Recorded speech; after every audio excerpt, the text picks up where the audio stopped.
మనసున్న మనసై ఎపిసోడ్ 72. నాపై ఎందుకు అరుస్తున్నావు? వేరే వాళ్ళ ఇళ్లకు వెళ్లే ముందు పర్మిషన్ తీసుకోవాలని మా అమ్మ నేర్పింది. కానీ ఒక బ్యాడ్ బాయ్ ఇంటికి వెళ్ళేటప్పుడు కూడా పర్మిషన్ తీసుకోవాలని చెప్పలేదు అని తన్వి అనిరుద్ కంటే గట్టిగా అరుస్తూ తన పెద్ద కళ్ళతో అతని వైపు చాలా సీరియస్గా చూసింది. అనిరుద్ధ్ పళ్ళు కొరికాడు. బ్యాడ్ బాయా? వీళ్లకు ఈ మాటలు ఎవరు నేర్పుతున్నారు? నాకేమీ ఇక్కడ ఉండాలని లేదు, నేను వెళ్ళిపోతున్నాను అని తన్వి కోపంగా సోఫా పై నుంచి దిగి తన బొమ్మను పట్టుకొని ప్రధాన ద్వారం వైపు నడిచింది. అదే సమయంలో హాస్పిటల్లో రొటీన్ పరీక్షలు పూర్తయిన తర్వాత అవంతిక సుజాత గారికి ఫోన్ చేయడానికి మురళి ఫోన్ తీసుకుంది. నిన్నటి నుండి తన ఫోన్ స్విచ్ ఆఫ్ కావడంతో అమ్మ కంగారు పడుతుందని భావించింది. సుజాత గారు ఫోన్ ఎత్తగానే, అమ్మా, నేను అవంతికను, నాకేం పర్లేదు, నిన్న బాగా అలసిపోయి నిద్రపోయానంతే, మురళీదేవ్ నాతోనే ఉన్నారు, వీలైనంత త్వరగా ఇంటికి వస్తాం అంద అవంతిక. నీకేమైందో అని చాలా కంగారు పడ్డాను. ఇప్పుడు నీకు అంతా బాగుందని తెలిసాకే మనసు కుదుట పడింది. సరేనమ్మా, మరి తన్వి ఏది? తన్వి నీతో లేదా అని సుజాత గారు కంగారుగా అడిగారు. అవంతిక ముఖం ఒక్కసారిగా మారిపోయింది. మురళి తన్విని నీ దగ్గరే ఉంచాడనుకున్నాను, తను నీ దగ్గర లేదా అని కంగారుగా అడిగింది అవంతిక. మురళి వెంటనే తన తలపై కొట్టుకుంటూ, అయ్యో, నేను తన్విని మర్చిపోయాను, తను అనిరుద్ధ్ ఇంట్లోనే ఉండిపోయి ఉంటుంది, నేను వెళ్ళి తీసుకొస్తాను అని పరిగెత్తాడు. నువ్వు దేవు దగ్గర ఉండు, నేనే వెళ్ళి తన్విని తీసుకొస్తాను అని చెప్పి అవంతిక హాస్పిటల్ నుండి బయటకు వచ్చి టాక్సీ ఎక్కింది. దారిలో మురళి ఫోన్ నుండి అనిరుద్ధ్కి ఫోన్ చేసింది. అనిరుద్ధ్ ఇంట్లో తన్విని వెళ్ళనీయకుండా అనిరుద్ధ్ ఎత్తుకున్నాడు. అంతే, తన్వి అతని చేతుల్లోనే గారాలు పోతూ తిరగబడింది. నన్ను దించు, నువ్వు వేరే వాళ్ళని పట్టుకుంటావు, నన్ను ముట్టుకోకు అని అరుస్తూ తన చిన్న పిడికిళ్లతో అనిరుద్ధ్ గుండెలపై కొట్టసాగింది. శ్రావ్య ఆ దృశ్యాన్ని చూసి బాధపడింది, కానీ దగ్గరకు వెళ్లే ధైర్యం చేయలేకపోయింది. అంతలో అనిరుద్ధ్ ఫోన్ మోగడంతో సుమతి ఫోన్ అందించింది. అనిరుద్ధ్ తన్వీని ఒక చేత్తో పట్టుకొని ఫోన్ ఎత్తాడు. అనిరుద్ధ్, నా కూతురు నీ దగ్గరే ఉందా? చాలా సారీ, తనని మీ ఇంట్లో మర్చిపోయి వచ్చాము అని అవంతిక ఆందోళనగా అడిగింది. తన్వి అమ్మ గొంతు వినగానే ఫోన్ లాక్కొని, అమ్మా, నేను తన్విని, నన్ను ఇక్కడే వదిలేసి వెళ్ళావా అని ఏడ్చేసింది. సారీ నాన్న, అమ్మ వస్తోంది, నువ్వేం భయపడకు అని అవంతిక సర్ది చెప్పింది. మాట్లాడడం పూర్తయ్యాక తన్వి అనిరుద్ధ్ వైపు చూసి, అన్న నిన్ను ఇంతకుముందు ఎక్కడ కొరికాడో చూపించు అని అమాయకంగా అడిగింది. అనిరుద్ధ్ తన మెడభాగం చూపించగానే తన్వి వెంటనే మెడకు ఇంకోవైపు తన పళ్ళతో గట్టిగా కొరికింది. అనిరుద్ధ్కి ఓపిక నశించింది. దేవి చేసిన పనికి క్షమాపణ చెప్తుందనుకుంటే ఈ పిల్ల కూడా అన్నబాటల్లోనే నడిచింది. అవంతిక కూతురైతే మాత్రం ఈ పెంపకానికి బుద్ధి చెప్పాల్సిందే అనుకున్నాడు. అరగంట తర్వాత అవంతిక ఇంటికి చేరుకుంది. లివింగ్ రూమ్ లో ఎవరూ కనిపించకపోవడంతో తన్వి అని పిలిచింది. అమ్మా, ఇక్కడున్నాను, నన్ను కాపాడు, ఇతను నన్ను కొడతాడంట అని డైనింగ్ టేబుల్ కింద నుండి తన్వి కేక వేసింది. అవంతిక వెళ్ళి టేబుల్ కింద దాక్కున్న తన్విని బయటకు తీసి గుండెలకు హత్తుకుంది. అదేం లేదు నాన్న, ఆయన నిన్నెందుకు కొడతారు అంది. అవంతిక, నిజంగానే నేను కొడదామనుకున్నాను అని వెనుక నుండి అనిరుద్ధ్ గొంతు వినిపించింది. అవంతిక వెనక్కి తిరిగి చూసేసరికి అనిరుద్ధ్ మెడపై తన్వి కొరికిన పంటిగాయం స్పష్టంగా రక్తం చుక్కతో కనిపిస్తోంది. తన్వి, ఎందుకలా కొరికావు అని అవంతిక గట్టిగా అడిగింది. నన్ను ఎత్తుకున్నాడు, అందుకే కొరికాను, నేను ఆయనకు క్షమాపణలు చెప్పను అని తన్వి మొండిగా అంది. అనిరుద్ధ్ గంభీరంగా, అవంతిక, మనం కొద్దిసేపు ఒంటరిగా మాట్లాడాలి అన్నాడు. అవంతిక తన్విని సుమతికి అప్పగించి అనిరుద్ధ్ వెనకాలే నడిచింది. నువ్వు అసలు పిల్లల్ని ఎలా పెంచుతున్నావు అవంతిక? వాళ్లకు నాపై ఎందుకంత ద్వేషం అని అనిరుద్ధ్ నిలదీశాడు. నీ పిల్లలిద్దరూ నన్ను చెరోవైపు కొరికారు, ఇప్పుడు నీ వంతు కూడా ఉందా ఏంటి అని ఎటకారంగా అన్నాడు. అవంతిక ముఖం ఎర్రబడింది. సారీ, నేను ఫస్ట్ ఎయిడ్ కిట్ తెస్తాను అని వెళ్ళి బ్యాండేజ్ మందులు తీసుకువచ్చింది. అనిరుద్ధ్ సోఫాలో కూర్చోగా అవంతిక అతని మెడ దగ్గర ఉన్న గాయానికి మందు రాయడానికి దగ్గరగా వెళ్ళి నిలబడింది. అనిరుద్ధ్ తెల్లటి మెడ, అతని సామీప్యం చూసి అవంతిక గుండెల్లో ఒక విచిత్రమైన అలజడి మొదలైంది. ఆ విచిత్రమైన నిశ్శబ్దాన్ని పోగొట్టడానికి అవంతిక గాయానికి మందు రాస్తూ, నిన్న రాత్రి నా బర్త్డే పార్టీకి మీరు వచ్చారా అని అడిగింది. లేదు, నన్నెవరూ పిలవలేదు అని అనిరుద్ధు తన లోతైన కళ్ళతో అసంతృప్తిగా చూస్తూ అన్నాడు. అవంతిక ఆశ్చర్యపోయింది. ఓహ్, మనం విడాకులు తీసుకున్నాం కనుక మురళి అలా చేసి ఉంటాడు అని సర్ది చెప్పింది. నువ్వు గెస్ట్ లిస్ట్ చూడలేదా? అనిరుద్ ఇంకా ఆ విషయమై అసంతృప్తిగానే ఉన్నాడు. నాకేమీ తెలీదు. మురళి నా కోసం అంత పెద్ద బర్త్డే పార్టీ ప్లాన్ చేశాడని నిన్ననే తెలిసింది అని సమాధానమిచ్చింది. అసలు నువ్వు దేని గురించి అంత బిజీగా ఉన్నావు అని అనిరుద్ధు ఆమెను ప్రశ్నించాడు. అవంతిక గాయానికి బ్యాండేజ్ వేసి ఫస్ట్ ఎయిడ్ కిట్ సర్దుతూ వర్క్తో బిజీగా ఉన్నాను అని క్యాజువల్గా చెప్పింది. నువ్వు అబద్ధం చెప్తున్నావు. ఆఫీస్ పని అయితే రోజు ఆఫీస్కి వెళ్తావు కదా. ఈ మధ్య నీ ప్రవర్తన చాలా వింతగా ఉంది. నువ్వేం చేస్తున్నావో నాకేమీ అర్థం కావడం లేదు అంటూ అనిరుద్ధ్ ఆమె చేయి పట్టుకున్నాడు. అర్థం చేసుకోవడానికి ఏముంది? విను అనిరుద్ధ్, నిన్న రాత్రి నన్ను కాపాడినందుకు థ్యాంక్స్. కావాలంటే నీకు డిన్నర్ ఇప్పిస్తాను, లేదా ఒక మెడల్ ఇస్తాను అందవంతిక. అనిరుద్ధ్ ఆమె చేయి వదిలేసి, నీ థ్యాంక్స్ కోసం నేనేం నిన్ను కాపాడలేదు. నీ కూతుర్ని తీసుకొని ఇక్కడి నుండి వెళ్ళు. అయినా ఈరోజు మీ అబ్బాయి మా ఇంట్లో పవర్ ఇంటర్నెట్ సిస్టమ్ను హ్యాక్ చేయించి నాన్న రచ్చ చేశాడు. అసలు అతడికి ఇవన్నీ చేయడానికి ఎవరు హెల్ప్ చేస్తున్నారు? నువ్వు అతనికి బుద్ధి చెప్పకపోతే నేనే చెప్పాల్సి వస్తుంది అన్నాడు. సారీ, ఇంటికి వెళ్ళాక నేను అతనికి నచ్చ చెప్తాను. ఇకపై ఇలా జరగదులే అని అవంతిక సర్ది చెప్పింది. అవంతిక తన్వీని ఎత్తుకొని బయలుదేరబోతుండగా అనిరుద్ధ్ ఆమె దగ్గరకు వచ్చి ఒక గిఫ్ట్ బాక్స్ అందించాడు. పుట్టినరోజు శుభాకాంక్షలు అవంతిక అన్నాడు. ఆ గిఫ్ట్ బాక్స్ వైపు చూసింది అవంతిక. లోపల ఏముందో తెలియదు కానీ అది చాలా ఖరీదైనదని అర్థమవుతోంది. థ్యాంక్స్ అనిరుద్ధ్, కానీ ఇదంతా అవసరం లేదు అని చెప్పబోయింది.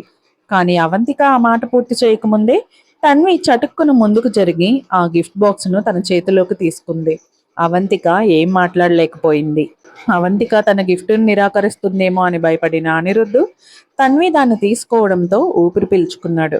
పద అమ్మ, ఇంటికి వెళ్దాం, నాకు దేవ్ అమ్మమ్మ గుర్తొస్తున్నారు అని తన్వి అవంతిక భుజంపై తలవాల్చింది. సరే నాన్న, వెళ్దాం అని చెప్పి అనిరుద్ధ్ వైపు చూస్తూ బాయ్ అందా అవంతిక. వాళ్ళు వెళ్ళడం చూస్తూ నిలబడిపోయాడు అనిరుద్ధ్. ఈ పిల్లలు నా దగ్గర కూడా అవంతిక దగ్గర ఉన్నట్లే భయపడకుండా పద్ధతిగా ఉంటే నేను కూడా వీళ్ళను నా సొంత పిల్లల్లాగా చూసుకుంటాను కదా అని మనసులో అనుకున్నాడు. ఇంతలో అనిరుద్ధ్ ఫోన్ మోగింది. ఆ ఫోన్ అనిరుద్ధ్ మనుషుల నుంచి వచ్చింది. బాస్, ప్రేరణ హాస్పిటల్ సీసీటీవీ ఫుటేజ్ 2 రోజుల్లో మన దగ్గరకు వస్తుంది. రాగానే మీకు పంపిస్తాను. అలాగే పూజ గారి గురించి చేసిన ఇన్వెస్టిగేషన్లో ఆమె అంత టాలెంటెడ్ డాక్టర్ కాదని తెలిసింది. మామూలు డాక్టరే అని తేలింది. అనిరుద్ధ్ తీవ్రమైన ఆలోచనలో పడ్డాడు. మరి పూజ మామూలు డాక్టరే అయితే శ్రావ్యకి ఎవరు ట్రీట్మెంట్ చేశారు? అంత సీక్రెట్గా శ్రావ్యకి ట్రీట్మెంట్ చేసిన ఆ డాక్టర్ ఎవరు? ఎందుకు వాళ్ళ ఐడెంటిటీని దాస్తున్నారు? అవంతిక గురించి ఏమైనా తెలిసిందా అని అడిగాడు అనిరుద్ధ్. బాస్, మేడం గురించి ఇంకా అన్ని విషయాలు తెలియలేదు. కానీ మేడంకి 2 పిల్లలు ఉన్నారని తెలిసింది. వాళ్ళు ఎప్పటి నుంచో మేడంతోనే ఉంటున్నారు. అలానే మేడం ప్రొఫెసర్ జగన్నాథ్ గారి స్టూడెంట్. కానీ ఆమె ఆ ఫీల్డ్ను వదిలేసి స్కై ఇన్ఫ్రాస్ట్రక్చర్ను స్టార్ట్ చేశారు అని ముగించాడు. అనిరుద్ధ్ మళ్ళీ ఆలోచనలో పడ్డాడు. పిల్లలు ఎప్పటి నుంచో తనతోనే ఉంటున్నారా? అనిరుద్ధ్ మనసులో పిల్లల విషయం గురించిన అనుమానం ఇంకా అలానే ఉంది. కానీ దాని గురించి ఆలోచించే ధైర్యం చేయలేకపోతున్నాడు. సరే, నాకు ప్రేరణ హాస్పిటల్ సీసీటీవీ ఫుటేజ్ వీలైనంత త్వరగా కావాలి.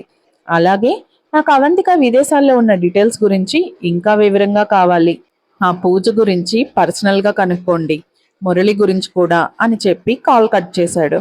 అవంతిక ఇంటి దగ్గర సుజాత గారు కళ్ళల్లో నీళ్లతో అవంతిక పిల్లల రాక కోసం ఎదురు చూస్తున్నారు.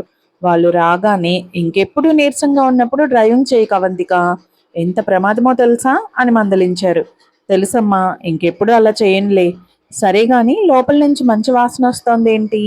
నా కోసం సూప్ చేశావా అని అవంతిక కిచెన్ వైపు వెళ్ళింది. మురళికి బాగా ఆకలిగా ఉండడంతో చేతులు కడుక్కొని డైనింగ్ టేబుల్ దగ్గర కూర్చున్నాడు. మరోవైపు తన్వి దేవుని గదిలోకి లాక్కెళ్ళింది. ఈరోజు నేను ఎంత గొప్ప పని చేశానో తెలుసా దేవ్ అని డబ్బా కొట్టుకుంది తన్వి. ఆ అనిరుద్ధ స్టడీ రూమ్ నుంచి ఒక వస్తువు తీసుకున్నాను అని ఎంతో ఉత్సాహంగా చెప్పింది. దేవ్ సీరియస్గా చూస్తూ, తన్వి, ఇతరుల వస్తువులు ఇలా తీసుకోకూడదు. ఇది దొంగతనం కిందకే వస్తుంది అన్నాడు. తన్వి ముఖం చిన్నబోయింది. నేను వేరే వాళ్ళది తీసుకోలేదు, నాన్నదే అని మనసులో అనుకుంది. అనిరుద్ధ్ అంత చెడ్డవాడు కాకపోతే బాగున్ను. తనకు కూడా నాన్న ఉండేవాడు కదా అని ఆశపడింది తన్వి. దేవ్ వెంటనే తన ధోరణి మార్చుకొని, సరేలే, నేను నిన్ను తిట్టడం లేదు. అనిరుద్ధు దగ్గర నుండి ఏం తీసుకున్నా పర్లేదు, కానీ ఎవరికీ దొరక్కు అన్నాడు. తన్వి నవ్వుతూ, అమ్మకి చెప్పకు దేవ్, తిడుతుంది అంది. సరే, దాన్ని మంచం కింద దాచిరా, తిందాం అన్నాడు. తన్వి ఆ బాక్సును మంచం కింద దాచిపెట్టి, ఈరోజు నేను ఒక్కదాన్నే అక్కడ ఉన్నప్పుడు ఎంత భయపడ్డానో తెలుసా? నన్ను వదిలేసి ఎలా వెళ్ళిపోయారు మీరు అంది. దేవాం చేయి పట్టుకొని, ఇంకెప్పుడు నిన్ను మర్చిపోనులే అన్నాడు. అన్నా, అనిరుద్ధ్ అమ్మకి గిఫ్ట్ ఇచ్చాడు అంటే ఆయనకి ఇంకా అమ్మంటే ఇష్టమేనా అని అమాయకంగా అడిగింది తన్వి. దేవ్ చెల్లెల ఆశలపై నీళ్లు చల్లుతూ, ఒకేసారి చాలా మంది అమ్మాయిలను ప్రేమించేవాడినే బ్యాడ్ బాయ్ అంటారు. అనిరుద్ధ మాటలు నమ్మకు అని గట్టిగా చెప్పాడు. భోజనం పూర్తయ్యాక అవంతిక దేవ్ను తన గదికి పిలిపించింది. నేను నీతో ఏం మాట్లాడాలనుకుంటున్నానో నీకు తెలుసా దేవ్ అని చాలా కోపంగా అడిగింది. దేవ్ తలదించుకొని ఏమీ మాట్లాడలేదు. నాకేమని మాట ఇచ్చావు? ఇంకెప్పుడు అనిరుద్ధ విషయంలో జోక్యం చేసుకోనని చెప్పావు కదా, మరెందుకు మాట తప్పావు అని అవంతిక ఆందోళనగా అడిగింది. నా కోసమే చేసావని తెలుసు, కానీ విజయ్ అన్న సపోర్ట్ తీసుకొని విల్లా సిస్టమ్ హ్యాక్ చేయడం కరెక్ట్ కాదు అని గట్టిగా అడిగింది. సారీ అమ్మా, ఇంకెప్పుడు అలా చేయను అని దేవ్ క్షమాపణ చెప్పాడు. ఆయనతో మనకు గొడవలు వద్దు దేవ్, మేము విడాకులు తీసుకున్నాం. ఒకవేళ ఆయనకు కోపం వచ్చి మనపై పగబడితే మనం తట్టుకోలేం. నువ్వు, తన్వి, అమ్మమ్మ మీరంతా ప్రశాంతంగా జీవించడమే నాకు ముఖ్యం అంది అవంతిక. సరే అమ్మా అని దేవ్ మళ్ళీ తలదించుకున్నాడు. సరే, వెళ్ళి నీ ల్యాప్టాప్ తీసుకురా అని చెప్పింది అవంతిక. దేవ్ తన గదిలోకి వెళ్ళి ల్యాప్టాప్ తీసుకువచ్చి అవంతికకు ఇచ్చాడు. అవంతిక ల్యాప్టాప్ను పక్కన పెట్టి, మురళి అంకుల్ని ఒకసారి ఇక్కడికి పిలువు దేవ్ అంది. మురళి గదిలోకి రాగానే అతని ముఖంపై ఉన్న దెబ్బలను చూసి అవంతిక కోపంగా, నువ్వు మళ్ళీ కిరణ్తో గొడవ పడ్డావా? అతని కళ్ళజోడు కూడా విరగొట్టావంట కదా, చాలా గొప్ప పని చేశాను అనుకుంటున్నావా అంది. మురళి చేతులెత్తేస్తూ, అతనే ముందు నా చైన్ పట్టుకొని లాగాడు. అది నా పాతలెవరిచ్చిన గిఫ్ట్ అని సర్ది చెప్పడానికి చూశాడు. సరిగ్గా అదే సమయంలో అనిరుద్ధ్ నుండి ఫోన్ రావడంతో అవంతిక ఎత్తింది. అవతల నుండి పూజ గొంతు వినిపించింది. అనిరుద్ధ్ ఆమెతో డేటింగ్లో ఉన్నాడని అవంతికకు తెలియజేయాలనే ఉద్దేశంతో పూజ కావాలనే పెద్దగా మాట్లాడింది. అవంతికకి కొంచెమైనా ఆత్మగౌరవం ఉంటే వెంటనే ఫోన్ కట్ చేస్తుందని పూజ అనుకుంది. అవంతిక ఆ గొంతు వినగానే, మీ డేటింగ్కు అంతరాయం కలిగిస్తున్నందుకు సారీ. మీరిచ్చిన గిఫ్ట్ను నేను ఉంచుకుంటాను, కానీ నా నుండి మీరేమీ ఆశించకండి. ఇకపై నాకు ఎలాంటి గిఫ్ట్లు పంపొద్దు అని చెప్పి అనిరుద్ధ్ ఏమీ మాట్లాడకముందే ఫోన్ కట్ చేసింది. ఫోన్ కట్ చేసిన శబ్దం అనిరుద్ధ్ గుండెను తాకినట్లయింది. పూజ తన వైపు చూస్తూ, అవంతిక నిన్న రాత్రి కారులో స్పృహ తప్పి పడిపోయిందని విన్నాను. ఇప్పుడు ఆమె బానే ఉందా అని అడిగింది. ఆమె బానే ఉంది అని అనిరుద్ధ్ నీరసంగా అన్నాడు. నువ్వేదో డాక్టర్ని రికమెండ్ చేస్తానన్నావు కదా, ఎవరా డాక్టర్ అని అడిగాడు. పూజ శ్రావ్యకి ట్రీట్మెంట్ చేయలేదని తెలిసినా ఇంకా ఎటువంటి ఆధారాలు లేకపోవడం వలన తనని భరించక తప్పదు. పూజ తన బ్యాగ్ నుండి ఒక విజిటింగ్ కార్డ్ తీసిస్తూ, ఈమె దేశంలోనే టాప్ సైకియాట్రిస్ట్. వచ్చే బుధవారం ఉదయం శ్రావ్య కోసం అపాయింట్మెంట్ దొరికింది. నువ్వు శ్రావ్యను తీసుకువెళ్ళొచ్చు అని చెప్పింది. అనిరుద్ధ కార్డు వైపు చూశాడు. తమ ఫ్యామిలీ డాక్టర్ గతంలో రికమెండ్ చేసిన సైకియాట్రిస్ట్ ఈమె. అవంతిక విల్లాలో స్నానం చేసి వచ్చి పిల్లల గదికి వెళ్ళింది అవంతిక. తన్వి టీవీ చూస్తుండగా దేవ్ పజిల్ పూర్తి చేస్తున్నాడు. రాత్రి 9 గంటల కల్లా పడుకోవాలనే నియమం ఉండడంతో వాళ్ళు ఆడుకుంటున్నారు. దేవ్, నేను ల్యాప్టాప్ తీసుకున్నందుకు నాపై కోపంగా ఉన్నావా అని అవంతిక ప్రేమగా అడిగింది. దేవ్ తల అడ్డంగా ఊపాడు. ల్యాప్టాప్ లేకపోతే అతనికి కాలక్షేపం కాదు, కానీ నువ్వంటే నాకు ఎంత ఇష్టమో నీకు తెలుసు కదా అమ్మా అని అవంతిక వైపు చూస్తూ అన్నాడు. అవంతిక మనసు కరిగిపోయింది. దేవుని హత్తుకొని, కొద్ది రోజులు పోయాక నీ ల్యాప్టాప్ నీకు ఇస్తానులే అంది. సరే అమ్మా, నువ్వు వెళ్ళి పడుకో అన్నాడు దేవ్. రాత్రి 9 గంటలకు లైట్లు ఆపేసి పిల్లలిద్దరూ పడుకున్నారు. కానీ తన్వికి నిద్ర పట్టడం లేదు. అన్నా, ఆ బాక్స్ తెరిచి చూద్దాంరా, అందులో ఏముందో నాకు చూడాలని ఉంది. ఏమైనా అందమైన జ్యువెలరీ ఉంటే బాగున్ను అని చెల్లెలు దేవ్ చేయి పట్టుకొని ఊపింది. అనిరుద్ధ్ తన స్టడీ రూమ్లో జ్యువెలరీ ఎందుకు దాచుకుంటాడు, అందులో నగలు ఉండే అవకాశమే లేదు అని దేవ్ ఖచ్చితంగా చెప్పాడు. నువ్వు ఇప్పుడు తెరవకపోతే నేను పడుకోను, ఏడుస్తూనే ఉంటాను అని తన్వి గారాబం చేసింది. దేవ్ నిట్టూర్చి నైట్ ల్యాంప్ వెలుగును కాస్త పెంచాడు. తన్వి వెంటనే మంచం కింద నుండి ఆ బాక్స్ను తీసి దేవ్కి ఇచ్చింది. దేవ్ దాన్ని సులువుగానే తెరిచాడు. లోపల నగలేవీ లేకపోవడంతో తన్వి కళ్ళల్లో ఉత్సాహం మాయమైంది. ఇవేంటి అని తన్వి ఆ బాక్స్లోని వస్తువులను బయటకు తీసింది. అందులో ఒక సీడీ, అలాగే కొన్ని కాగితాలు ఉన్నాయి. తన్వి ఆ కాగితాలను చూసి, దేవ్, ఇందులో ఏం రాసుందో నాకు చదవడం రాలేదు, నువ్వు చదువు అంది. దేవ్ ఆ కాగితాలను చూసి, నాకు కూడా అర్థం కావడం లేదు అన్నాడు. అందులో medical terminology, complex scientific words ఉన్నాయి. మరి ఈ సీడీలో ఏముంది అని తన్వి సీడీని చేతిలోకి తీసుకుంది. దానిపై ఎలాంటి బొమ్మలు గాని పేర్లు గాని లేవు. దేవ్కి కూడా ఆ సీడీలో ఏముందో తెలుసుకోవాలని కుతూహలం పెరిగింది. కానీ తన దగ్గర ల్యాప్టాప్ లేదు. మురళి అంకుల్ ల్యాప్టాప్ తీసుకుందాం దేవ్ అని తన్వి ఐడియా ఇచ్చింది. అమ్మకి తెలిస్తే మళ్ళీ తిడుతోంది. నేనే వెళ్ళి మురళి అంకుల్ కంప్యూటర్ తీసుకుంటాను అని తన్వి వేగంగా గదిలోంచి బయటకు పరిగెత్తింది. దేవ్ కూడా ఆమె వెనకే వెళ్ళాడు. ఆ సమయంలో మురళి తన గదిలో వీడియో గేమ్ ఆడుతున్నాడు. పిల్లలిద్దరూ లోపలికి రావడం చూసి, 9 దాటింది కదా, మీరింకా పడుకోలేదా అని గేమ్ ఆడుతూనే అడిగాడు. దేవ్ తన్వి ఆ కంప్యూటర్ స్క్రీన్ వైపు చూశారు. వాళ్లకు గేమ్ పై ఆసక్తి లేదు, కానీ ఆ కంప్యూటర్ వారికి అత్యవసరం. మురళి అంకుల్, ఒకసారి నీ కంప్యూటర్ ఇస్తావా అని తన్వి ముద్దుగా అడిగింది. మరొక ఎపిసోడ్తో మళ్ళీ కలుద్దాం. ఈ వీడియో మీకు నచ్చితే మర్చిపోకుండా లైక్ చేయండి. మరిన్ని ఇలాంటి ఆసక్తికరమైన అప్డేట్స్ కోసం సబ్స్క్రైబ్ చేసుకోండి. మీ అభిప్రాయాలను కామెంట్ రూపంలో తెలియచేయండి, ఎందుకంటే మీ సలహాలు నాకు చాలా ముఖ్యం. Thank you.